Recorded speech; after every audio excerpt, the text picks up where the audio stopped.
I learned I was about to be robbed because my name disappeared first. Outside the executive suites, our company kept a gallery wall called Revenue Legends. Polished frames, smiling headshots, a plaque that said, "Results do not lie." I updated it every quarter, because Darren Pike loved trophies even when they were ink on paper. That early morning, I passed the frames and saw my photo still there, but the nameplate beneath it had been swapped. Where it used to read Jules Carter, it now read Team Lead, Brett Mason. Brett was a charming spreadsheet-shaped man who had never met a deadline he could not outsource. He once asked me what a retainer was, then repeated my answer in a meeting like he invented air. Now he had my plaque. I brought Darren a birthday donut anyway, maple glazed, grocery store sad. He waved me into his office. "Jules," he said, "sit down. I have exciting updates." The updates were my quarterly numbers, lit up in neon highlighter like a crime scene. Most of our revenue that quarter came from accounts I won, renewed, or resurrected. Yet the sheet claimed I was responsible for a collaborative 40. The rest, apparently, had floated in on a breeze and landed in Brett's lap. Darren pushed a folder toward me as if it were a gift. "Payroll is going to hold your performance payout while we review inconsistencies," he said, already chewing. "Compliance is tightening contract language. You know how it is." I watched a crumb cling to his lower lip like a tiny white flag. "Of course," I said, smiling like a professional hostage. "I am sure it will resolve." He leaned back, satisfied. His office smelled like expensive cologne and cheaper ethics. Behind him hung a motivational print that said, "Trust the process." Darren loved the process most when it involved other people losing money. What he did not know was that months earlier, while he attended a strategic retreat that looked a lot like golf and oysters, I negotiated the renewal terms for our largest client, a manufacturing giant called Larkspur Components. Buried in the contract was a continuity clause, the kind most agencies skim because it is written in fog. I did not skim. I rebuilt it. It said that if the client's primary liaison was reassigned without written notice and consent, the renewal obligation paused until a new liaison completed a formal onboarding review. Translation: if Darren yanked my accounts and pretended Brett did the work, the contract would freeze until Larkspur chose who they trusted. I left Darren's office, walked back to my desk, and opened my laptop with the calm of someone loading a trebuchet. I sent 2 emails, one to my attorney, one to Larkspur's chief operating officer. Subject line, continuity review and next steps. Then I opened a third tab and checked the paperwork for my side project, registered under my mother's maiden name. A tiny consultancy with a tiny lease and a not-so-tiny plan. I had a domain, a clean client portal, and a quiet agreement with a finance coordinator from a rival shop who hated her boss enough to jump for both dignity and spite. By late morning, Darren was still chewing, Brett was still preening, and nobody noticed me slipping a small thumb drive into my pocket like it was nothing. It was not nothing. It was the match. I came in the next day looking like a woman who had slept well, which is to say, dangerous. No makeup, no office laugh, no little apologies tucked into my sentences, just a quiet pulse behind my ribs and a thumb drive heavy in my pocket. Brett shouted a greeting from the bullpen as if we were friends and not enemies sharing a printer. I gave him the smile people reserve for elevator mirrors. Late morning, the first tremor hit.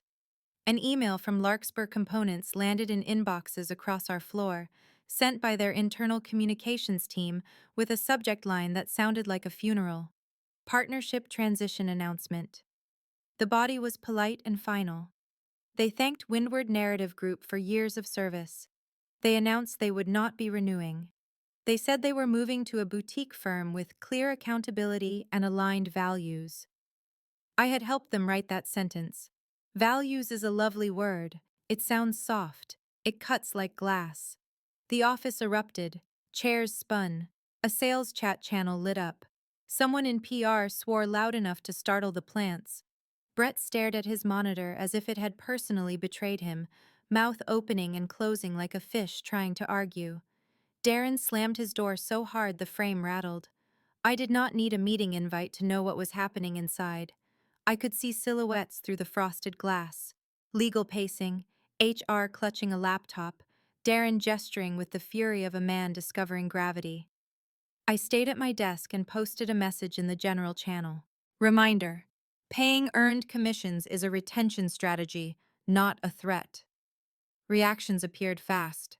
Then the message vanished, deleted by an admin who thought control was the same as respect. So I posted again, this time with a screenshot of my missing payout line and the unread email I had sent payroll days earlier. 2 minutes later, my corporate email locked. After that, my keycard stopped working. Their timing was sloppy. Panic makes people clumsy. A junior HR coordinator approached my desk like she was walking into a storm. Her badge said Kira. Her eyes said, I do not get paid enough for this. Jules, she began, voice shaking. They asked me to. You can tell them I am leaving, I said, standing. But not because they are escorting me. Kira blinked. Are you quitting? I handed her a folder.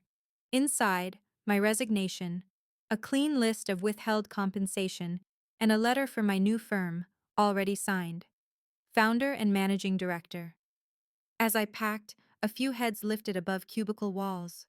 People who had watched me absorb Darren's tantrums, Brett's credit theft, and the endless one more quick ask that stole weekends. I did not give a speech. I just let them see I was not afraid. When I reached the elevator, Darren burst out of his office. Jules, he called, too loud. You are making a mistake. I turned. No, Darren. I am making a correction. The doors closed. By the time I reached the lobby, my phone buzzed with the first message from an analyst in our data team. I saw the payout. Where are you going, and do you have room? The first week outside Windward Narrative Group felt like stepping off a sinking ship and realizing the water was warmer than the boardroom. My new office was a narrow room above a tax preparer and next to a yoga studio that played breathy music through the walls.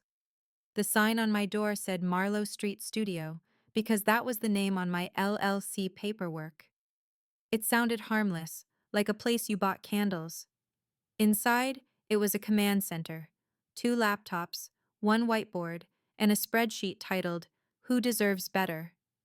People started reaching out before I had time to buy a second chair. First came Theo, our analytics lead, the one who had patched dashboards during a client meltdown, while Brett took a relationship lunch that looked a lot like cocktails. Theo sent a single line. I am finished being blamed for lies. Tell me where to send my resume. Then came Mina from design, who had been asked to make a pitch deck more masculine. She responded with a skull emoji and an updated portfolio link. Then came Omar from strategy, then Daria from finance, the coordinator I had quietly recruited months earlier. Each message carried the same exhausted rhythm. I saw what they did to you. I do not want to be next. Clients were slower, but not much. They wrote like people testing ice. Heard you moved on. Hope you are well. Any chance you are taking calls? One, a mid-sized logistics firm called Copperline Transit, sent the only subject line that mattered. We want the truth, not the theater. So I gave them the truth, calmly, with receipts. By the end of that week, Marlowe Street Studio had a shared drive, a team chat, and 2 signed contracts. Not because I begged, because Windward had trained its clients to trust me, then tried to erase me like a typo. Clients are many things, but they are not blind. Windward, meanwhile, began bleeding in public. A marketing forum thread popped up, written by an anonymous account with a cartoon possum avatar. Ever wonder why Windward keeps losing top talent?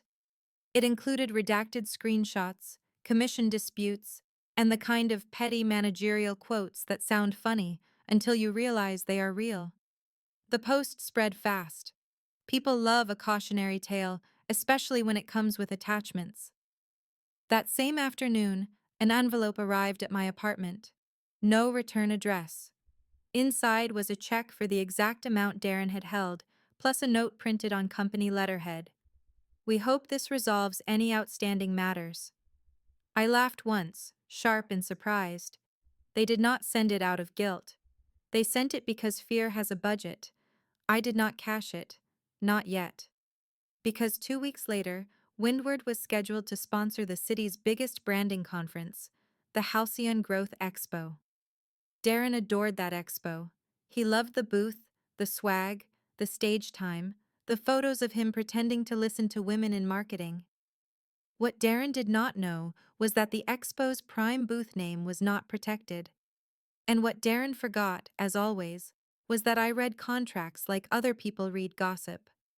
I bought the naming rights to the central floor display under my LLC and filed the paperwork before anyone at Windward sobered up. Then I called Theo. "Do you want to build something petty?" I asked. "Or do you want to build something legendary?" Theo replied in under a minute. "Send dimensions." The Halcyon Growth Expo smelled like ambition reheated.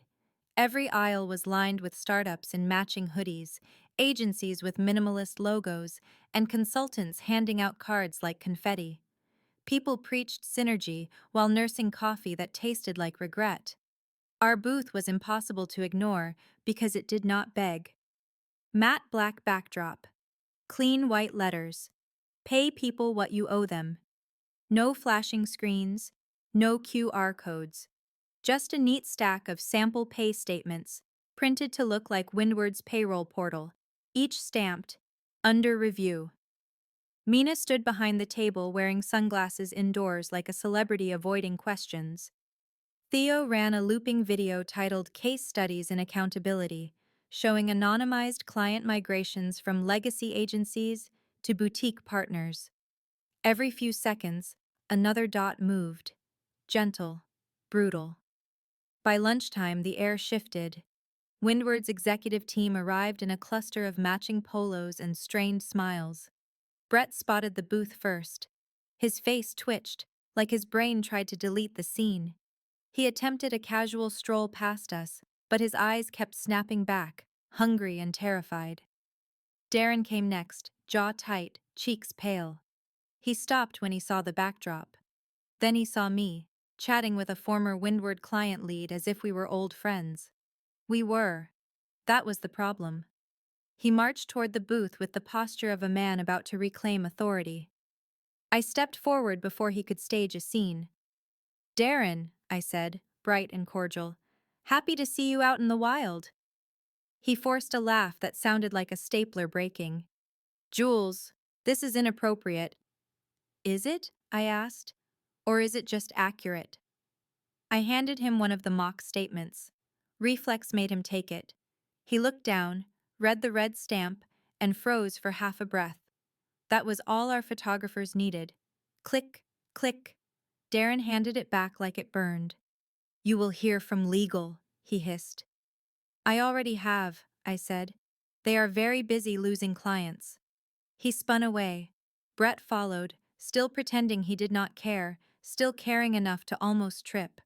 Within a day, Darren's photo circulated everywhere, him holding a fake commission statement under the words, "Pay people what you owe them." Someone captioned it, "When you forget to pay her, but she remembers receipts." Our website buckled from traffic. Then the next blow arrived, quieter, colder.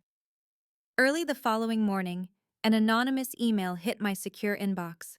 Subject: Internal Recovery Plan.